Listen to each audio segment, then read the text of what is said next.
Kwahiatonk, marquer l'imaginaire. Kwahiatonk et Hydro-Québec sont fiers de vous présenter les balados Cercle de lecture. Dans chacun des épisodes, Caroline Nepton-Hott et ses invités discutent d'une œuvre du corpus littéraire autochtone qui mérite d'être mieux connue. Aujourd'hui, épisode 8, Ondata d'Éléonore Siwi. Quoi tout le monde, ici Caroline Nepton-Hott. Bienvenue à ce nouvel épisode de Balado. Cette semaine, nous parlons du livre Ondata d'Éléonore Siwi. C'est un recueil de poésie publié en 1985 aux éditions Hyperborée. Pour en parler, nous accueillons André Lévesque-Siwi et Étienne Beaulieu.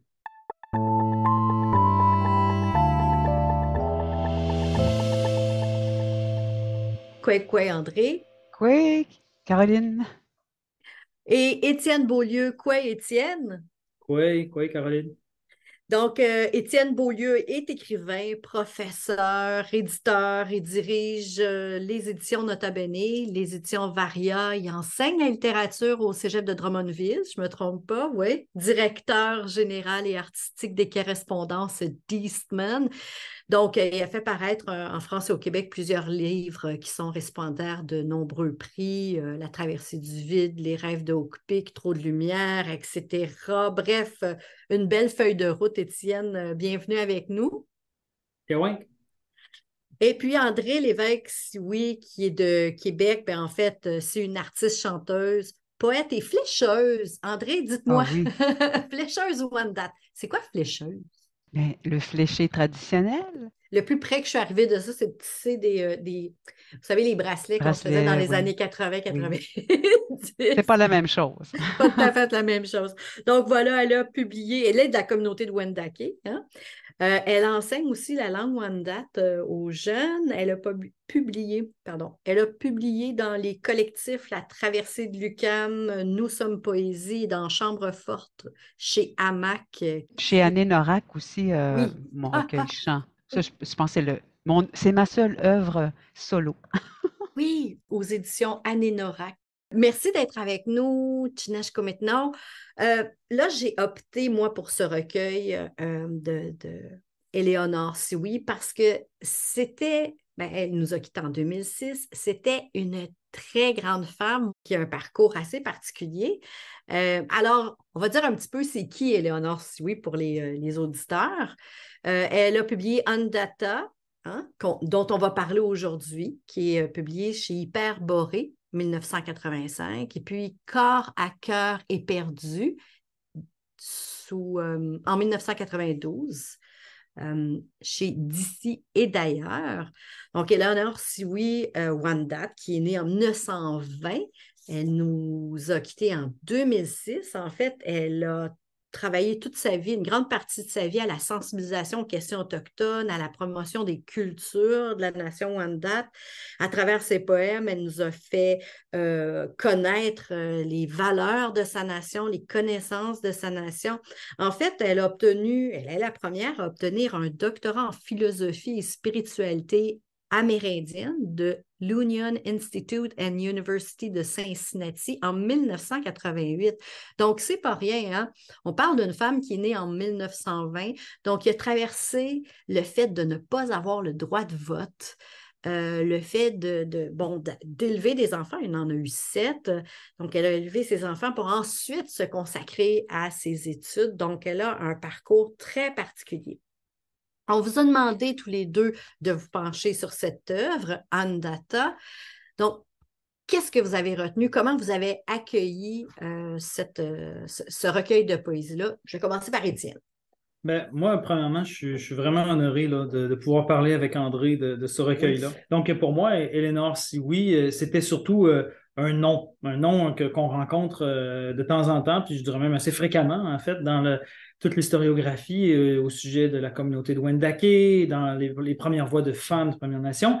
Puis moi, je l'avais croisé pour la première fois, pour l'anecdote, dans un film qu'on a produit aux Correspondances d'Eastman avec Jean-François Letourneau qui nous parlait des Premières Nations. Puis à Saint-Venant-de-Paquette, ils ont fait un sentier poétique et ils ont fait une plaque pour Éléonore Siwi. Et pour parler d'Éléonore Siwi, il y avait Jean-François, mais il y avait aussi Médéric Siwi, qui est professeur d'histoire à Kiuna, et puis qui disait, j'en reviens pas que Éléonore ait sa plaque, que je sois à côté de ça, qu'elle aurait été tellement émue de recevoir ça, bon, etc. Puis en même temps, il dit, en même temps, elle aurait été fâchée. Parce En que, quoi? parce que c'est un sentier poétique, tu sais, qui est surtout, comment je dirais ça, qui est là pour honorer des parcours poétiques très blancs, en fait. Hein, tu sais, puis elle est là à la toute fin, comme bon, je pense qu'elle aurait pu être là presque au départ, en fait. Donc, Médéric, il disait ça avec humour, là, il disait pas ça pour être fâché, pour vrai, mais donc moi, ça a été mon premier contact avec Éléonore Sioui, puis c'est là que je me suis rendu compte, bon, OK, elle est la mère de Georges Sioui que j'estime énormément. Et puis, je suis tellement content d'avoir eu à lire ça parce que je viens de comprendre, je pense, à ma petite mesure, beaucoup de liens qu'il y a entre Georges Sioui et sa mère. Et l'ensemble de la nation Wendat là-dessus. Il y a beaucoup de thèmes que j'ai vus se développer, puis ah, voici la racine. Justement, la question des racines, on va y revenir. Donc, voilà. C'est ma première impression. Oui, en fait, Georges Sioui, pour ceux et celles qui ne le savent pas, donc c'est un professeur à l'Université d'Ottawa, un historien, poète, philosophe de Wendat, donc un des fils là, de, Chanteur et musicien. oui, tout à fait. Je l'ai entendu en musique à Montréal avec Émilie Monet qui a fait une pièce de théâtre. Bref, qui a rédigé pour une auto-histoire amérindienne en 1998. Ça a été republié en 2018. Donc, il était dans les premiers à réfléchir à, disons, une perspective décoloniale là, de se raconter soi-même, avoir son narratif et avoir une affirmation de sa souveraineté narrative. Il me semble que Éléonore Sioui, elle est dans ça. Si je peux me permettre, je te donne tout de suite la parole. Le lien, moi, que j'ai vu là-dedans, c'est que pour une auto-histoire amérindienne, il parle d'Adario, du personnage de Lahontan. Et je trouvais qu'il était très émotif quand il parle de Dario et de Lahontan. Et là, on voit dans le recueil dont on va parler à l'instant, d'Éléonore Sioui, qu'elle a un poème qui est consacré à Dario. Et je vois qu'il y a une transmission qui est extrêmement importante là. Mais moi, je suis curieuse, à Saint-Venant-de-Paquette, c'est en quelle année qu'ils ont inclus une plaque Il n'y pour a pas, savoir? il y a pas longtemps, ça vient d'arriver, là. Il y a OK. 3 ans. OK. Ben, ben oui, moi, ce que je retiens de ces écrits, parce que j'avais déjà feuilleté, puis j'avais pas lu de bout en bout avec cet œil-là, d'être attentive là, vraiment à la profondeur de ses écrits, faire des liens, etc., pour pouvoir en parler, parce que c'est une chose de lire, mais de lire quand on sait qu'on va devoir en témoigner ou en parler, c'est deux choses. Puis moi, j'ai rédigé les textes du parcours lumineux Onhua Lumina, et tout au long, vers la fin, bon, on avait des demandes de Moment Factory sur, bon, qu'est-ce qu'on veut sur les panneaux, par exemple, quand les gens arrivent. Et il y avait des citations de Georges. Georges, c'est oui, a accompagné ce parcours-là depuis le début. C'était une grande inspiration pour Onhua Lumina. Et, euh, et moi, ça s'imposait on devait citer des femmes parce qu'on cite beaucoup, beaucoup les hommes chez nous et on les voit aussi beaucoup, un peu moins les femmes. Mais donc, il y a des mots pour Marguerite Vincent, qui était une grande artisane de la nation, qui a fait une coopérative avant même que ce soit un peu à la mode. Puis, et Éléonore Sioui, donc j'ai pris contact parce que si elle est la mère de Georges, elle est aussi la mère de Conrad Sioui, qui a été chef, et la mère de Régent Sioui et de bon, ses autres enfants que je connais moins. Mais donc, on a demandé des permissions pour pouvoir utiliser une de ces citations. Puis c'est drôle parce que je la retrouve pas dans le livre Andata et pourtant, je suis arrivée, je pense qu'elle est venue me chercher, Éléonore, dans ce parcours-là, parce qu'elle devait donc vouloir y être. Et cette citation, c'est celle qui est à Onhua, c'est Andata, le village, c'est là où l'âme et le cœur se rencontrent. Puis je la retrouve pas dans son texte, mais je l'ai vue quelque part. Alors, c'est ça, c'est là où l'âme et le cœur se rencontrent. Alors, dans ses écrits, j'ai retrouvé l'esprit de ce qu'elle dit. Ou est-ce que c'est très personnel, c'est des écrits très personnels et qui témoignent de, euh, pour ma part, je le dis comme ça parce que ça fait longtemps que je dis ça, mais là, je découvrais à travers sa parole et tous ses sentiments, parce que les sens sont très, très, très présents et prédominants même, je retrouvais aussi une partie de ce qui me tient à cœur et des blessures culturelles. Moi, j'arrêtais pas de dire, c'est ce que j'affirme souvent, parce que les Wendat, on a une blessure culturelle très importante. C'est ce déracinement de lieux. Puis elle est née dans les 40 arpents. Puis moi, ma famille aussi est née dans les 40 arpents. Donc ma grand-mère, Corinne Sioui, fait partie de ceux qui ont habité là. Donc il y a eu un autre déracinement ensuite. Donc c'est une succession de...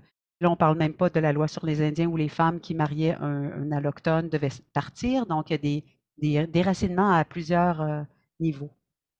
Oui, elle va explorer la douleur dans différentes sections du livre. Il y a un titre, c'est Onde Chateri. Vous me corrigerez si je ne le dis pas très bien. J'ai mal partout. Et J'ai il y a partout mal. C'est pas J'ai pareil. partout mal. Oui. Moi, OK, j'ai copié, j'ai mal partout. J'ai partout mal. Donc, il y a quelque chose de très, très puissant, à mon avis, dans cette réflexion-là. Puis cette douleur-là paraît tout au long de son écriture quand elle dit aussi c'est que mon pays, où depuis toujours fleurit l'abondance, ne doit pas être contenant de mort, mais continuellement donner la vie. Donc, elle se rend compte de cette colonisation-là, puis elle la dénonce. Puis dans les années... Aujourd'hui, en 2023, on se dit, ah oui, ça va de soi. Mais en 1985, là, la situation politique était complètement différente. Ouais. Donc là, on a une femme qui finalement écrit cette thèse de doctorat-là, A Huron-Wendat Woman's Life Story, The Realization of an Impossible Dream. Quand j'ai vu le titre de ça, je me suis dit, tiens, elle ne voit pas d'issue. Je pense qu'elle aurait été heureuse de voir ce qui se passe en ce moment dans le milieu autochtone. Oui, on s'inscrit moi comme femme, si oui, je m'inscris dans sa suite. Il y a un texte où elle parle de son père et de son mari, et ça m'a beaucoup touchée. Elle dit, bon, elle en parle comme la force constante, hein, c'est quelque chose qui la touche.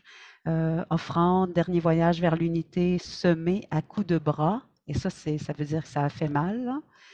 Et j'ai pas fini de faire le tour de ses mots et de sa parole. Je vais la revisiter, la recôtoyer. Mais elle finit en disant, jaillissent des pieds d'enfants qui reprendront la route d'une même volonté devenue tienne, soutenant la mienne. En tout cas, c'est découpé un peu ce que je dis, mais si elle parle de son père, probablement qu'il est parti au pays des âmes. Donc, sa volonté d'unité, celle de son père, qui était la sienne, ou qui est devenue la sienne, et qui soutient la sienne de volonté. Puis en parlant des enfants, moi je travaille avec les enfants au CPE, mais là, désormais, Léonore va m'accompagner toujours avec eux parce que c'est comme si tout d'un coup, elle devient mon propre soutien aussi.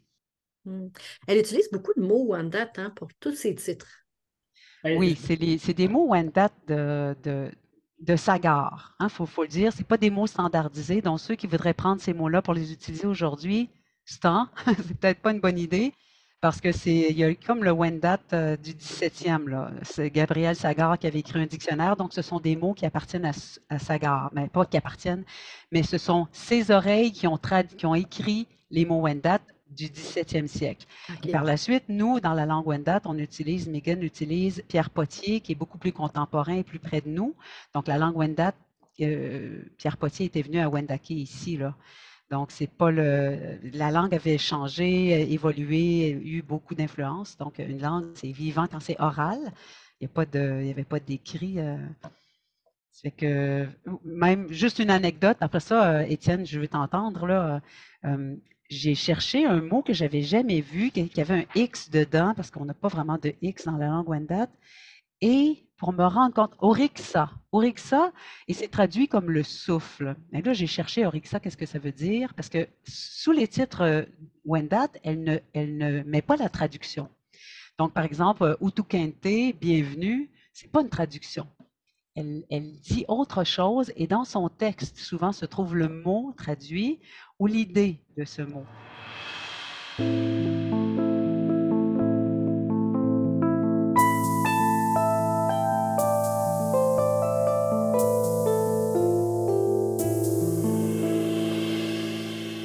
Moi, je suis très content d'apprendre ça parce que je me suis posé plein de questions. J'ai pas du tout la connaissance d'André du Wendat, bien sûr. OK?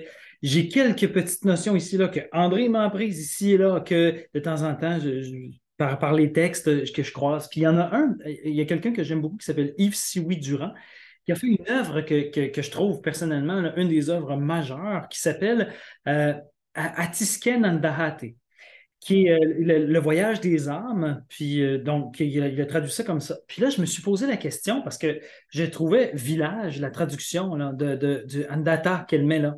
Dans plusieurs endroits de l'œuvre de Yves Sioui Durand, on emploie Andata à plusieurs reprises, comme si c'était le contraire, comme si voyage et village étaient l'un en opposition à l'autre, c'est-à-dire que finalement, là où on reste sur Terre, alors qu'Andata, la question est à André, est-ce que c'est une fausse étymologie? Est-ce que c'est mon oreille d'occidental qui plaque le mot Andata et Andahate là-dessus? Est-ce qu'il y a un lien entre les deux mots?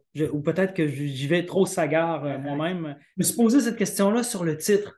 Parce que effectivement, la traduction elle est pas dans le. C'est en lisant autour qu'on finit par comprendre qu'elle veut dire village. Puis je me suis demandé, est-ce que c'est pas dans la première version de la citation? Femme du Nord, est-ce que ça se peut que ce soit là? Probablement, Probablement. parce que c'est pas là. Je suis allée sur banque aussi numérique, puis c'est le même texte. Voilà, c'est ça. Mais puis l'autre question, c'est la même. Elle a un poème qui s'intitule Arbre de vie, qui m'ont intéressé au plus haut point. Mais au plus haut point, parce que pour plein de raisons. Puis le mot qu'elle met en Wendat, c'est estenonton, si je me souviens bien. Mais excusez-moi, prononciation, en fait, je sais qu'il ne faut pas dire on, c'est André qui me l'a appris. Voilà, on avec plus nasal, c'est André qui me l'a appris. Donc, c'est pas la version Innu, mais plus Wendat. Et donc, mais cette idée d'arbre de vie est tellement importante avec la question des racines, avec la question de tout ce qui est, comment je dirais ça, qui est relié à la culture du végétal, qui donne toute son âme à la nation. Puis surtout parce que moi, je l'ai croisé donc dans les textes de Cartier, cette histoire d'arbre de vie dont tout le monde parle de manière tout croche. Euh, Parce que l'histoire d'arbre de vie qui sauve les compagnons de Cartier en 1535, ce sont Louis-Carl Piquant, si oui, dirait ici, ce sont clairement les ancêtres Wendat qui sont en pèlerinage, en fait, sur le long de notre territoire et qui apprennent aux compagnons de quartier comment survivre à l'hiver avec de la vitamine C. Tout le monde dit c'est du cèdre blanc, c'est faux. Il n'y a pas assez de vitamine C dans le cèdre blanc. Il y a un chercheur de Trois-Rivières qui disait c'est du sapin baumier. C'est faux. Ça ne correspond pas à la description de quartier. On sait, j'ai croisé un homme qui s'appelle Berthier Plante, qui m'a appris, puis qui est lui-même d'origine à moitié autochtone, me dit-il, qui dit c'est le pain blanc qui était le grand symbole des cultures iroquoiennes. On aurait juste eu à leur demander, puis ça aurait été ça. Et la description qu'elle fait, là, on a reçu dans son poème, elle dit « L'arbre dont les branches ne se croisent pas ». Et j'ai trouvé que c'était fantastiquement dit pour quand on connaît ce qu'est un pain blanc, on voit que les branches ne se croisent pas en fait. Et c'est magnifique qu'elle ait fait quelque chose de littéral, quelque chose de symbolique qui peut tout à fait décrire la nation au grand complet. Donc, j'ai trouvé ce poème fabuleux. Voilà.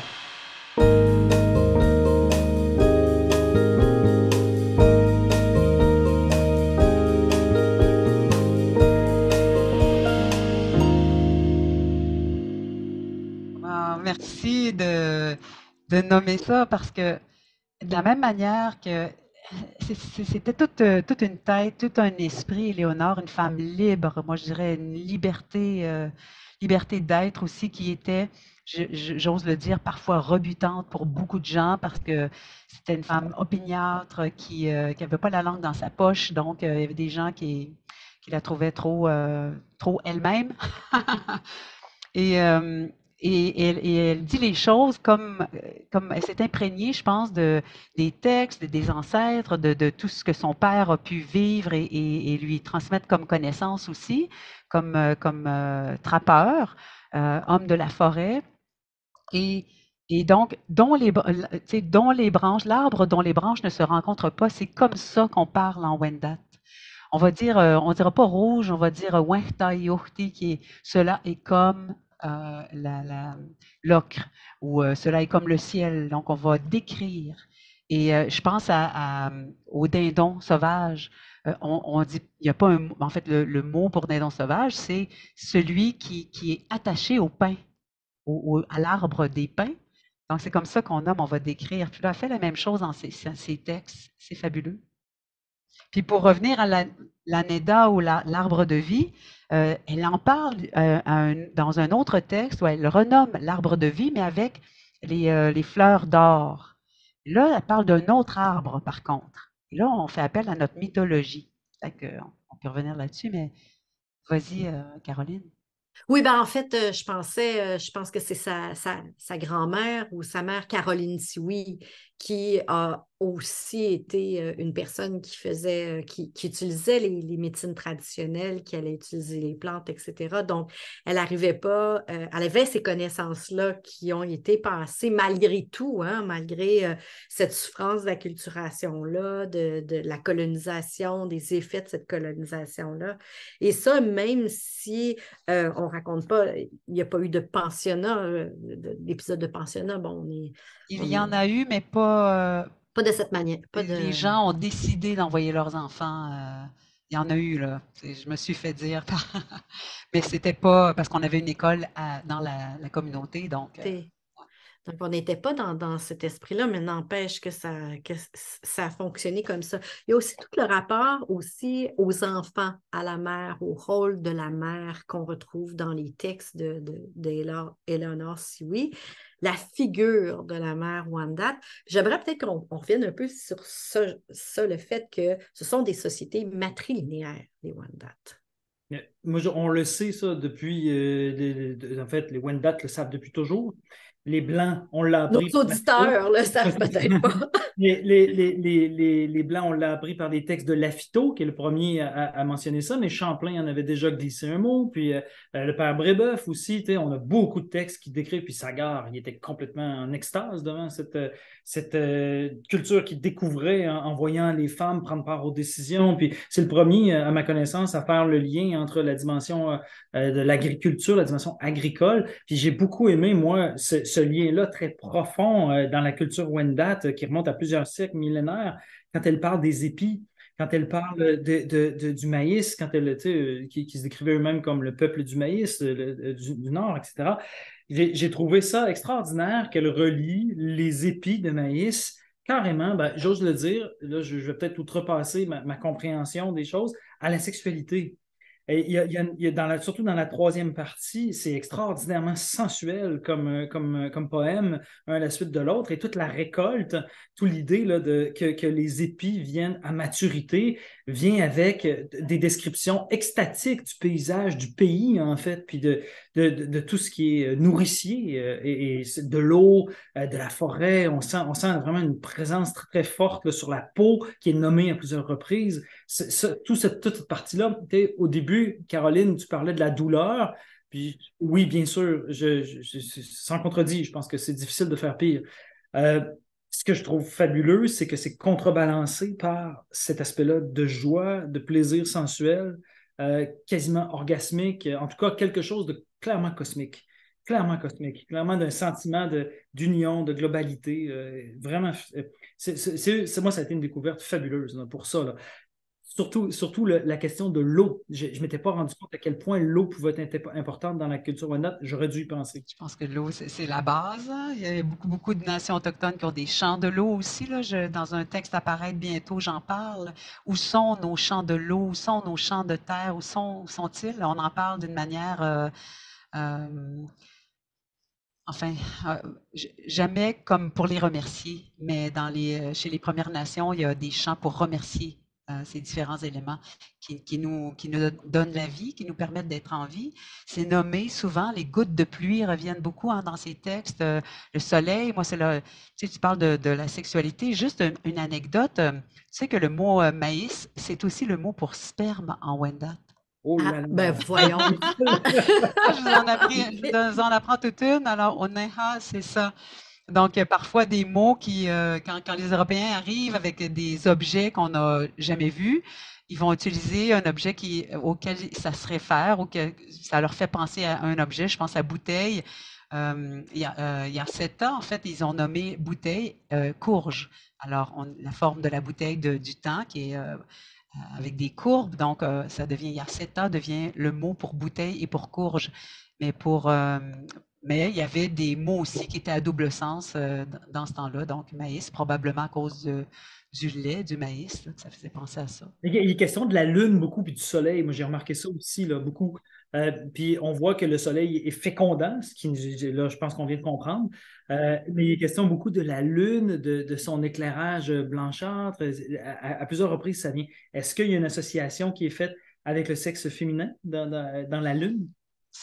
Pour moi, c'est clair parce que dans notre mythologie, quand c'est Petite Tortue qui va faire la Lune, en fait, elle fait le Soleil en premier, ensuite la Lune et les étoiles, et elle est créée comme une compagne du Soleil. Donc, c'est un esprit féminin, alors que le Soleil est un esprit masculin. Puis le Soleil, mon Dieu, bon, elle nomme beaucoup, beaucoup le grand esprit. Moi, j'ai trouvé qu'à certains moments, il me faisait penser à Rumi dans sa poésie. Il y a quelque chose de très Rumi dans le sens où lui, il va parler de Dieu en évoquant le vin. Donc, le vin, c'est très, très, très sensuel. En fait, la relation à Dieu, pour lui, passe par la volupté, par le désir, l'extase, vraiment. Puis, Éléonore fait la même chose avec le soleil. Puis, avec en fait, le grand esprit qu'elle va nommer parfois comme le soleil, la chaleur qui revient comme une espèce de désir. Il y a beaucoup de désir par rapport au soleil et qui lui permet, en tout cas, de se retrouver ou d'être moins perdu ou d'être moins dans les sanglots, là. Ça fait que je pense que la lune, oui, pourrait être plus mélancolique, c'est plus l'ombre.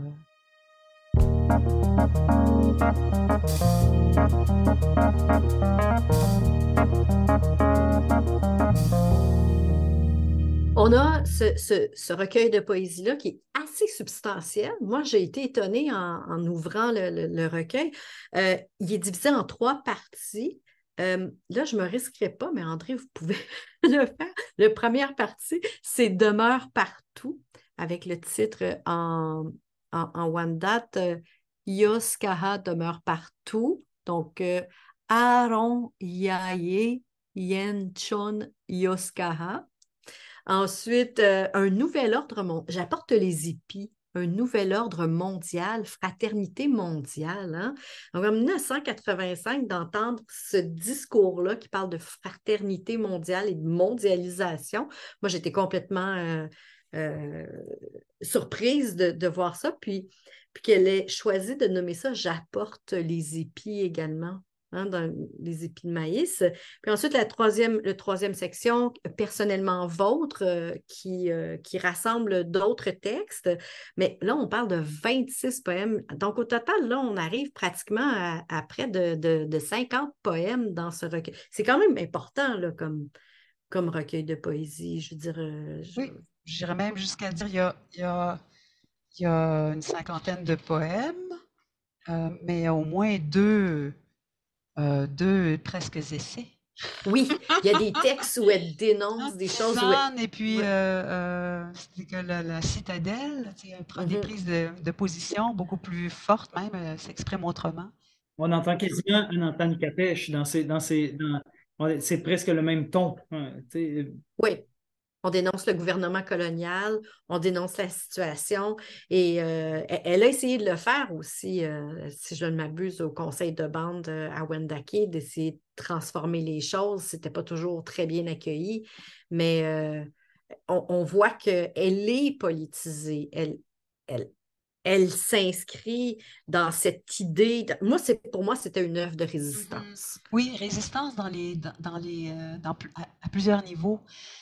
Résister à l'envahisseur, on va dire ça comme ça, résister au colonialisme, résister même aux gens à l'intérieur de la nation qui adoptent, en fait, qui veulent oublier l'ancien monde ou d'où ils viennent, mais aussi résister en tant que femme c'est ça, qui s'inscrit aussi bon, il y a eu tout le mouvement des années 60, elle a vécu ça, elle, là, la Oui, libération des femmes. Donc, c'est une femme moderne, très contemporaine de son temps, et qui s'est inscrite dans ces bagarres-là, et autochtone aussi, et qui résiste aussi, je dirais, d'un point de vue personnel, qui doit résister comme femme. Elle le nomme souvent dans ses textes, comment elle a besoin d'aide.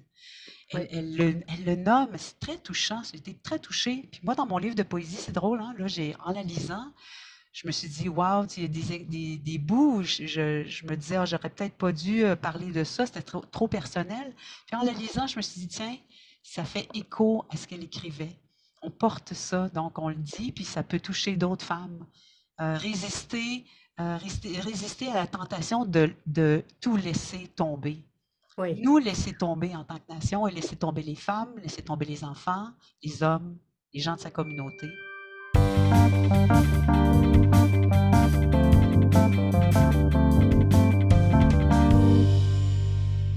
Peut-être pour les auditeurs ou les gens qui sont à l'écoute, comment se préparer à la lecture d'un livre comme celui-là? Comme si je peux parler comme blanc, il n'y a pas grand-chose qui nous prépare à ça. Ben, peut-être la lecture de Georges Sioui déjà, parce que moi, c'est par là que je la comprends. Tu sais, par exemple, tout à l'heure, Caroline, tu parlais de la question politique là, qui était là, qu'André soulignait. Euh, moi, c'est en lisant Georges Sioui que j'ai compris à quel point on doit beaucoup de choses du point de vue politique au Wendat. L'idée de confédération, l'idée, même chez les Iroquois, c'est au Wendat qu'on le doit, mais l'idée de confédération canadienne, l'idée de confédération américaine, c'est cette manière-là de parler à l'intérieur du cercle, dans une pensée circulaire, qu'on puisse s'asseoir et discuter, puis faire place aux femmes aussi. Déjà, les Wendat nous ont appris tellement de choses là-dessus. Mais toute cette dimension-là, qui est aussi là, c'est ça que je trouve vraiment beau, là, qui est là dans la poésie, parce que je veux revenir là-dessus, là. C'est de la poésie, mais c'est de la poésie revendicatrice, c'est de la poésie essai, c'est de la poésie mythologie, c'est de la poésie symbole, c'est tout ça en même temps. C'est comme une parole pleine avant que les branches se soient séparées. C'est une parole sève avant que ça ait pu éclore. Donc, c'est là que je trouve ça superbe parce qu'on voit même ces enfants qui ont pu le prendre. C'est Conrad qui est devenu chef, après ça, Georges qui est devenu philosophe, qui est allé du côté de la spiritualité, qu'elle a même exploré. C'est comme si elle-même, elle avait donné son corps là, et puis sa pensée pour que ça puisse éclore dans toutes ces directions-là. C'est assez incroyable de retrouver ça. C'est vrai qu'on est avant les genres littéraires, on est avant même la différence entre philosophie, poésie ou quoi que ce soit. On est vraiment dans une pensée pure, très proche du corps. Pensée, moi, j'appellerais ça indifférencié là, dans mon langage très blanc. Là. Mais c'est une pensée avant la différence entre toutes choses qui vise à recréer une unité. Parce que c'est présent beaucoup, cette idée-là. Elle arrive avec une idée de quasiment d'international. Là, elle veut passer par-dessus les peuples. Et dans les années 80, en lisant Georges Sioui, j'ai compris, moi, que c'est à ce moment-là que les Autochtones de toutes les Amériques essayaient de créer des ponts, autant en Amérique du Sud, Amérique centrale. Puis Georges Sioui a beaucoup travaillé là-dedans avec plusieurs autres. Puis je pense que c'est peut-être ce qui est, en fait, comment je dirais ça, qui s'est fait comme le porte-étendard d'une idée de sa mère, qu'il a voulu créer tout ça parce qu'elle l'avait déjà dans sa poésie pensée, que je ne sais plus comment appeler. Parce qu'on dit de la poésie, mais il doit y avoir un mot en Wendat pour nommer ça, une parole pleine comme ça. Il doit y avoir, tu sais, quand on dit parler, je ne sais pas quel mot employer là. Le mot pour parole en Wendat, c'est Yawenda. Yawenda, c'est parole, langue, promesse, voix. Donc, c'est déjà plein de sens. Et c'est sûr, après, ben, c'est les protocoles qu'on met autour, hein, c'est les actions qu'on met autour des mots. Là. Wow, c'est beau tout ce que tu as dit. Oui, Étienne, on va prendre des notes parce que on vous écoute. Surtout pas. Non, mais une parole sève, c'est tellement puissant. Parce que c'est drôle, dans son poème que tu disais beaucoup aimé, au début, elle commence en disant, elle parle des racines solides, bien ancrées. Et à la fin, elle dit l'arbre disloqué, ou en tout cas la nation disloquée. Donc, il y a vraiment les deux aspects. Et puis le retour, le texte que moi j'avais nommé, que j'aimais beaucoup, là, qui est le dernier en fait, où elle dit, ben, il y a un désir, hein, parce que c'est J'ai rêvé, le titre. Donc, c'est le désir de retrouver l'unité. Quand on dit dans nos remerciements aussi, on dit ça, maintenant nos esprits sont un. Donc, ce désir que nos esprits soient un, mais que nous soyons un comme peuple. Puis, Caroline, tu disais, bon, elle est internationale, mais on sent beaucoup ses voyages aussi. Il y a des écrits ces voyages ont Elle fait est au sud, partie. hein? Oui, elle est en Haïti, elle est peut-être ailleurs aussi, mais en tout cas, elle recherche la chaleur, ça, on le sait.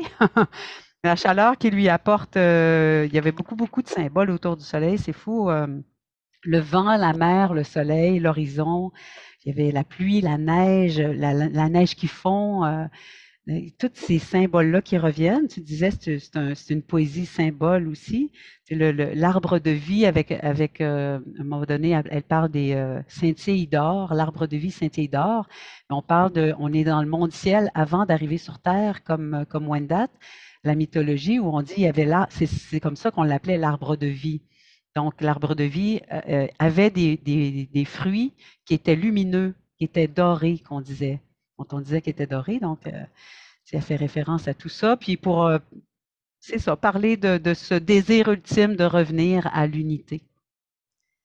C'est que elle passe par toutes sortes de chemins, comme tu le dis si bien. Il n'y a pas il n'y avait pas tant de cadre, en fait, puis pourtant, elle nous surprend. Est-ce qu'il y a une préparation pour lire Éléonore?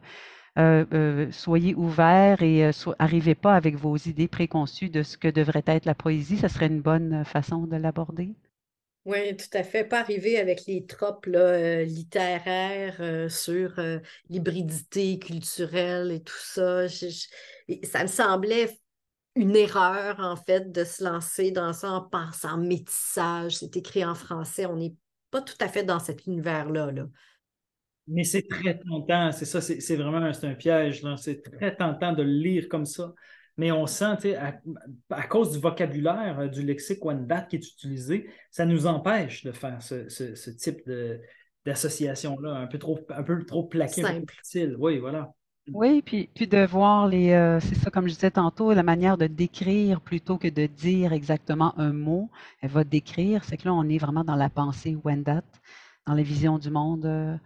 Et tous les symboles, là, il y a beaucoup de symboles qu'on peut lire, et donc c'est à lire et à relire, je dirais.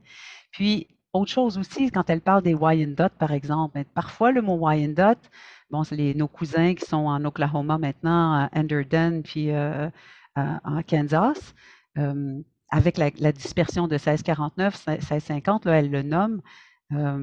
Ben, on peut commencer à se mettre à regarder l'histoire pour dire, ah, c'est pas exact, elle parle de milliers d'années, les postes de traite. Puis là, j'étais un peu perdue. Puis là, après, j'ai laissé tomber ça, puis je me suis dit, on n'est pas dans elle fait pas l'histoire, mais c'est comme, si je peux me permettre, dans la langue Wendat, c'est pas présent, passé, futur, les temps.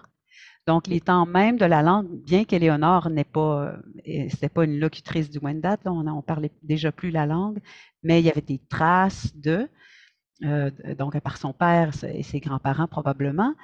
Le temps est, on s'intéresse au lieu, puis on peut parler du passé au présent, ça chevauche. Je trouve qu'on sent ça dans ses écrits. Mais on sent, comme tu disais tout à l'heure, que la langue est encore là en elle, sans les mots. Tu sais, les linguistes décrivent beaucoup ça, là, tu sais, que dans le fond, le lexique, c'est la partie la plus de surface. Là, tu sais. On sent que quand tu disais les branches qui ne se croisent pas, on décrit les choses comme ça en Wendat, c'est comme si les mots n'étaient pas là, mais la structure de pensée était encore là. Tu sais, tu sais, et c'est ce qui est très déroutant pour un occidental de le lire comme ça. Mais c'est une belle déroute. Moi, je l'aime, cette déroute-là. Ça me donne envie de poursuivre toute la lecture de tous les Wendat qu'on peut connaître. Je suis convaincu que dans les écrits de Louis-Carl Picard, si oui, on peut retrouver de ce genre de syntaxe profonde-là. J'en suis convaincu.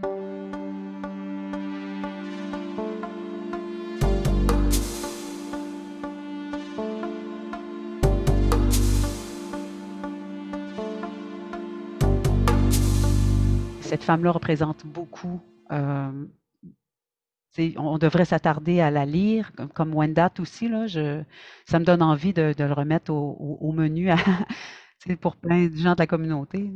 Tout à fait. On ne la voit pas vraiment souvent. Ben, parfois, c'est un peu difficile, mais ils sont disponibles à la BANQ. Je veux dire, moi, je suis allée voir, il y en a un petit bouquin de 1992, l'autre titre Corps à cœur est perdu. Celui-là est disponible à la BANQ. C'est possible d'aller sur le site Internet de la Bibliothèque Oui. nationale et de faire un Andata aussi est téléchargement. là, hein? Oui. Ah, OK, bon.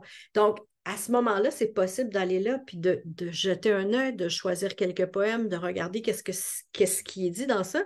Puis, en fait, comme on a nommé tantôt, on a parlé de Anantan Kapesh, qui a été une des premières femmes à écrire ici en Québec. Ces textes-là qui dénonçaient la colonisation de sa communauté. Je suis une maudite sauvagesse. Et il me semble que Éléonore s'inscrit en continuité de ça, puis elle gagne à être lue et reconnue pour ce qu'elle a fait dans son travail poétique. Il me semble qu'il a été un peu oublié dans la littérature. Hein? On n'en parle pas souvent d'Éléonore.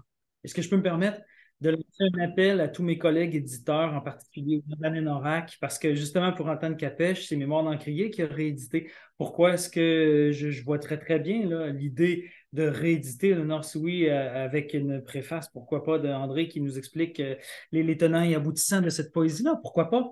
Moi, je pense que ça serait tout à fait indiqué. On a affaire à une grande, grande poésie, là, un texte qui vraiment mériterait d'être beaucoup plus connu là, que c'est le cas à l'heure actuelle. Oui, c'est ça. Puis je trouve qu'il s'inscrit parfaitement dans le mouvement actuel d'affirmation, entre parenthèses, là, réaffirmation, plus une continuité d'affirmation des Autochtones actuels, des artistes qu'on voit à travers les créations en art visuel, en littérature surtout. Oui, Euh, absolument. Parfois, c'est comme dans les petites communautés. Je pense à Jules Sioui, mon grand-oncle, dont on a plus parlé après toutes ces actions militantes et pour avoir pour l'autogouvernance. Et puis, c'est Jocelyn Sioui qui a repris le flambeau, qui a dit, ben, tiens, on va en parler. Donc là, les gens le connaissent grâce à lui, ou en tout cas une partie de sa vie. Euh, mais oui, je pense qu'on pourrait faire la même chose avec Éléonore. C'est oui, absolument. Peut-être que ça prend des femmes pour remettre les femmes en avant, puis les hommes qui remettent les hommes, je ne sais pas trop. Mais souvent, oui, il faut voir la parole des femmes et les actions des femmes. Je nommais Marguerite Vincent tantôt, euh, c'est ça, qui était une grande femme, qui est maintenant, qui passée, fait partie des personnages historiques du Québec depuis l'année dernière, je pense, ou il y a 2 ans. C'est que Éléonore, euh, oui, faut la relire avec beaucoup d'attention, puis de voir dans sa symbolique même personnelle des choses plus universelles même.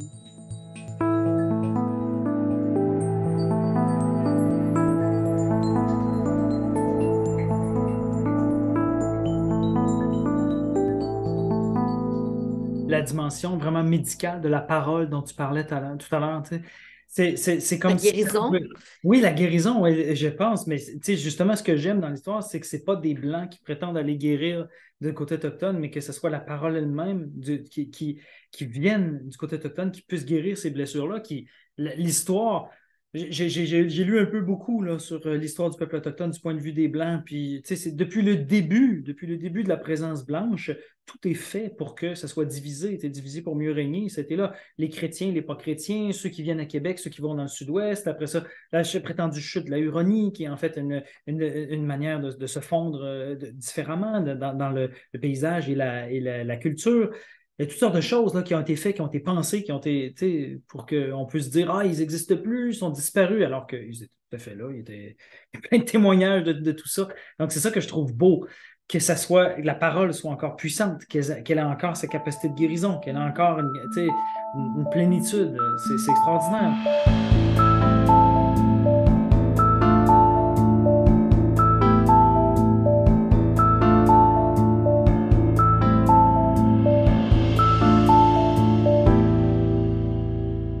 Est-ce que vous avez une dernière parole, peut-être un dernier mot? Moi, j'avais l'impression, je me disais, Éléonore Sioui, femme territoire, certes, certainement. Étienne. Moi, Je suis ravi de cette découverte-là. Merci, vraiment, là, merci de me l'avoir fait lire, de me l'avoir fait connaître plus à fond, de tout ce qu'on a pu dire là-dessus. J'apprends beaucoup, puis je vais en parler, moi, à mon humble mesure, là, à plein de gens, je pense, qui pourraient rééditer ça. Je pense aux collègues d'Anne Oracle, je pense que c'est là que ça irait, ouais. Je dirais aux gens, lisez d'autres auteurs, lisez Georges pour avoir un portrait, peut-être faire des liens entre les deux. Puis même la mythologie, Louis-Carl a réécrit un livre là-dessus, mais il y a les écrits des Jésuites, bien entendu. C'est toujours mieux quand on a la parole à partir des Wendat, c'est notre point de vue. Mais moi, j'aimerais, premièrement, merci beaucoup, Caroline, d'avoir choisi le Ondata. Merci beaucoup, parce que Tiawan Kinain, c'est une femme Wendat, on en entend pas assez parler. Puis j'ai une citation d'elle peut-être qu'on pourrait se laisser là-dessus. C'était publié en 91 dans la revue Liberté, page 197, 196 ou 97, qui s'intitulait Mon frère le Warrior. Et ça dit ceci. Pour le guerrier, le passé de nos nations demeure le présent. Son esprit lucide ressent ses racines disséminées. Alors, à nous de continuer de disséminer, mais pour les bonnes causes, sa parole, puis tout ce qu'on a réussi à sauver. Donc, André Lévesque, Sioui, Étienne Beaulieu, Chinesh maintenant, merci. Gwetch. Tiawan Kinain, Caroline. Merci, Étienne. Tiawan. Tiawan. Cet épisode de Balado vous a été présenté par Hydro-Québec, une réalisation de Kwahiatonk avec l'appui financier du Conseil des arts du Canada. Animation et recherche, Caroline Nepton-Hott. Invités, Étienne Beaulieu et André Lévesque-Sioui. Technique et réalisation, Nicolas Ottawa. Musique et montage, Marc Vallée. Production, Gabriel Piché. Kwahiatonk, marquer l'imaginaire.